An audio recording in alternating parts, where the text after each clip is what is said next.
अस्सलामुअलैकुम first year. आज हम अपने चैप्टर 3 का टॉपिक पढ़ रहे हैं, force due to water flow. When water from a horizontal pipe strikes a wall normally a force is exerted on the wall. पानी है, पाइप में से किसी हॉरिजॉन्टल पाइप से गुजर रहा है, गुजरते हुए वो वॉल के साथ 90 के एंगल से स्ट्राइक किया उसने, दीवार के साथ, वॉल के साथ। जो फोर्स एक्सर्ट हुई है उसके ऊपर, वो हम कैसे फाइंड आउट कर रहे हैं। ये देखें, ये आपका ये पाइप है, यहाँ से पानी हुआ, थोड़ा सा सर्कुलेट होता हुआ वो इस तरह अगर वॉल के साथ स्ट्राइक हुआ है, तो जब वो एंटर हुआ था तो उसकी इनिशियल वेलोसिटी वी आई थी वी। अब यहाँ स्ट्राइक करने के बाद जब 90 के एंगल से ये वॉल के साथ उसने स्ट्राइक किया, अब फाइनल वेलोसिटी हो गई ज़ीरो। स्ट्राइक करने के बाद वो स्टैटिक हुआ, तो ये फाइनल वेलोसिटी ज़ीरो हो गई। अब चेंज इन वेलोसिटी आप कैसे फाइंड आउट करेंगे। Change in velocity V F minus V I, तो आपकी क्या वैल्यू आई, ज़ीरो माइनस वी। ठीक है, यानी जो चेंज आई वो आपकी माइनस वी आ गई। Suppose the water strikes the wall normally with velocity v and comes to rest on striking the wall. The change in velocity is then 0 minus v is equal to minus v.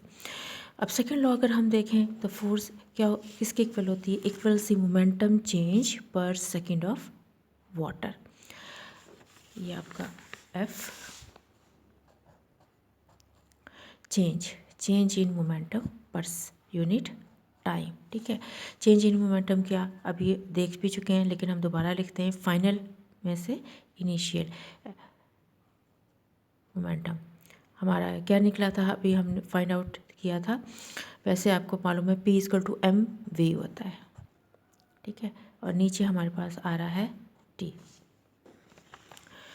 तो इसको अगर आप देखें तो अभी हमने जो velocity find out की वो थी हमारे पास माइनस वी, तो ये हमारे पास क्या बना, minus M V over T. इस फैक्टर को ये देखें, ये हमारे पास क्या है, मैस पर यूनिट टाइम, मैस पर सेकेंड, और ये हमारे पास चेंज इन वेलोसिटी है। तो इसका हमारे पास जो ये यहाँ आप देखें तो आपके पास from second law the force equals the momentum per change.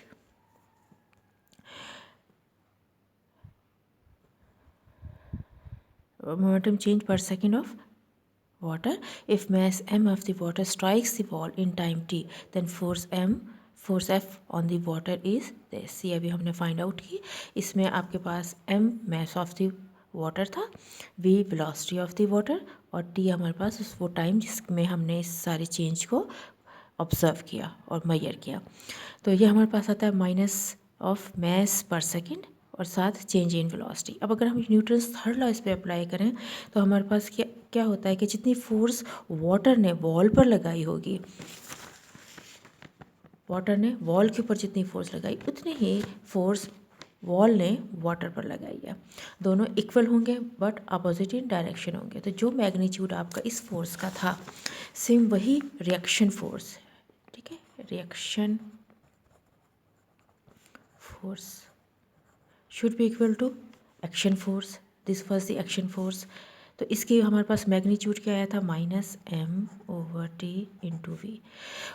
तो न्यूटन का थर्ड लॉ क्या कहता है, जितनी फोर्स एक्शन की होगी उतनी ही रिएक्शन की होगी। डायरेक्शन क्या हो जाएगी, अपोजिट हो जाएगी। अपोजिट डायरेक्शन को शो करने के लिए हम माइनस लगाएंगे। तो हमारे पास ये क्या बन जाएगा, जो रिएक्शन फोर्स होगी हमारे पास वो क्या आ गई, एम टी इंटू वी। ठीक है, ये प्लस हो गई। सपोज से अगर ये -10 न्यूटन थी तो अब ये +10 न्यूटन बन जाएगी।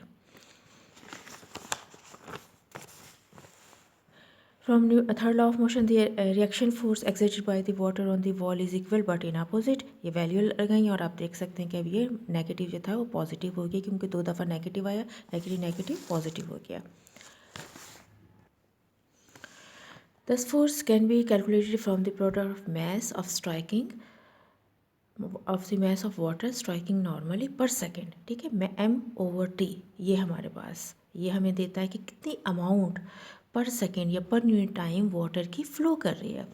And the change in velocity, और वेलोसिटी में उसके लिहाज से क्या चेंज आ रहा है, इंक्रीज़ हो रही है, डिक्रीज़ हो रही है।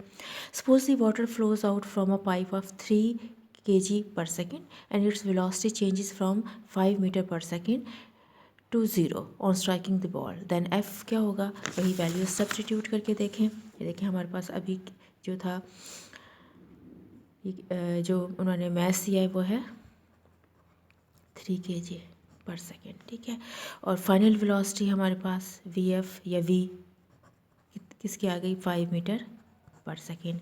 इनिशियल वेलोसिटी इनिशियल वेलोसिटी ये थी, फाइनल वेलोसिटी हमारे पास स्ट्राइक करने के बाद 0 हो गई क्योंकि वो रेस्ट पर आ गई। अब हम अपना ये अप्लाई करते हैं। क्या था हमारे पास, m ओवर m हमारे पास है 3 kg, v हमारे पास है 5 मीटर पर सेकेंड, t हमारे पास है 1।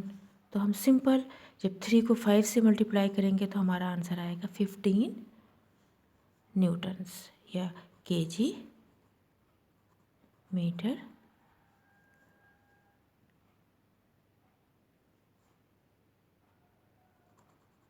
ठीक है, kg मीटर। ये आपका आ गया।